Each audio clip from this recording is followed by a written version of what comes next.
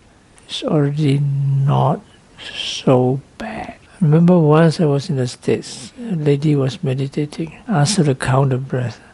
1, 1, 2, 2. She was depressed because she could only count 1. And in the retreat she met another lady. I'm so depressed. Why? I only count 1. Then the lady said, me too. Also could only count 1. Then she didn't feel so bad.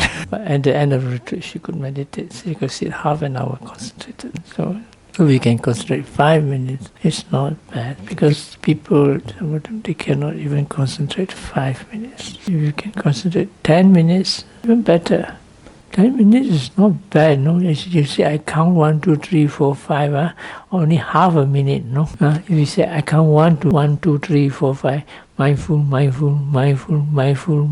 only 5 seconds. If you can get 5 minutes, many seconds. 10 minutes, even more seconds. You see?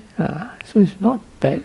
Of course, what happens is 5 minutes, 1 minute, ding ding dong dong dong. Then come back another 5 minutes, 1 minute, ding ding dong dong dong. No, that's what usually happens. But if you are determined, you find that, no, if you really concentrated 5 minutes, really, your mind can go into deep concentration, even jhanas. Usually it's not so strong, so it goes in and out, in and out. Look, we are not silly people, so you just need a bit of determination and patience to overcome all your obsessive habits. For example, I'll give you an example. For example, at one time I was in Thailand, traveling as a tour, not a tourist tour, no? Moving from one place to another as a group of monks, not 1 or 2, some 100, no? And so a lot of things happening there. And so there was one monk who was a group of young monks, someone else, young boys, no? Maybe 7 years old, 8 years old, 10 years old. It's less than 10. When you teach them meditate, they meditate. In a few minutes, maybe less than half an hour, they go into concentration. You can take them up and they're stiff. Put them on a desk or table. He doesn't know. Stop and say, what happened? Why am I? After a few more minutes, you take another one. My other friend beside me became depressed. You know. So I tried so hard, I cannot go into concentration. This little fellow, a few minutes in the concentration. Why? After that, we lost him. We don't know what happened to him. He was depressed. We got worried for him because in Thailand now you get lost. You don't know what will happen to him. So finally we found him because there was this small river and he was hiding in one of the boats. Because this young boys, their mind is less contaminated by all these modern things. So they don't think so much of all this. Last time there was no video games. Now video games, I'm not sure. So they could sit and meditate. They just don't think of anything. They just concentrate. What were they doing? In Anapanasati. The fact that everybody has the potential to concentrate, unless you're mentally retarded. Because if you're completely crazy, then of course no need to say anything. You can't do anything anyway. But you are all very intelligent people, so it shouldn't be a problem. Should it? Maybe we say you cannot get concentration for so long a time and so on. But you can get some concentration. Probably not in every sitting, you know. Normally in one day, if you get 1 or 2 sittings, which is fairly good, you're fantastic. The rest are struggling, you know. But still you're doing something, you know. Because if you don't do this, you'll probably be sleeping or going around completely unmindful. But if you keep doing, slowly you become more and more mindful. That's why the right concentration depends on mindfulness, not just pushing the concentration. Let's see what what this commentary says. There's a better book than this. This is 4 Foundations by Usilananda. There's another one which is better. 6 things lead to the abandonment of remorse and restlessness. Reaching the state of being learned in the teachings. Second is inquiring about what is permissible or not. This is more concerning monks who are having doubts about their rules. The third is understanding of the disciplinary rules. Then we go back to basics, associating with the more experienced in discipline, having a good friend, suitable talk. Of course, more can be of these methods can be found in, for example, the reasons for arising of concentration. The last hindrance is skeptical doubts. Skeptical doubts is more involved with an inability to resolve or to understand the nature of things, especially with regards to the practice. And we can say about reality. This is not the doubts where you're trying to solve a problem. For example, you cannot get much concentration. You ask yourself, why can't I get concentration? And this is not skeptical doubt, this is inquiring mind. It refers more to a confused mind. And when you cannot get the problem, solve the problem, one gets confused and one loses confidence. Then the normal thing is, if you cannot solve it yourself, you look for somebody to help you to solve it. This is generally the idea as given by you from the sutta. Then from the actual practice, there are certainly more aspects of it. For example, when you observe the hindrances, which are basically the mental defilements, it is obvious that they are all interconnected.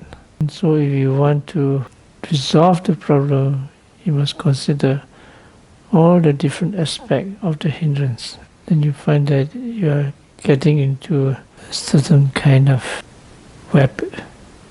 Or maybe you can say this, you're getting into the syndicate, corruption syndicate, mafia. So you have all these defilement forces are integrated together. They've infiltrated into all the aspects of your life. No wonder it's so difficult to get rid of them. And they work together. So craving is connected to anger, anger is connected to delusion. These are the three main unwholesome roots. And from there, it's connected to all these things. So when you watch and you can see how they are connected, then you are able to more efficient in overcoming them. It's just like a big, huge tree, and on the tree is hung all those heads, skulls, tree of defilements. And some of the heads are quite pretty. They have all these vines that are moving around to catch you. Have you heard about, there's a kind of tree in Africa, when you go near it, it can catch you and eat you up. Something like that, but this is a super big one. So the defilements are like that, you have to be very careful. You deal with this, the one at the back will hit you. Deal with that, the other one will hit you. So what's the strategy? First you must get near to it first, get near to the root. How do you chop a big tree with a lot of thorns? Slowly cut all those external ones. After that, when it's more clear, then you start going deeper and deeper, and you cut finally to the roots. So you start cutting off all those external ones first, more obvious, apparent. A large part of it can be cut by sila, morality. For example, if you don't, let's say, do certain things like you observe the 8 precepts, then a lot of defilements do not arise. But still they can come in the mind. For example, you talk to somebody you don't like. You don't scold the person. Buongiorno signora, buongiorno signor, va bene, how are you? I'm fine. Inside, aspetta. So mentally it's still the defilement. So you have to cut it in the mind as well, which comes with concentration. And finally you go to the radici, the roots. That means the root is underground, sototera.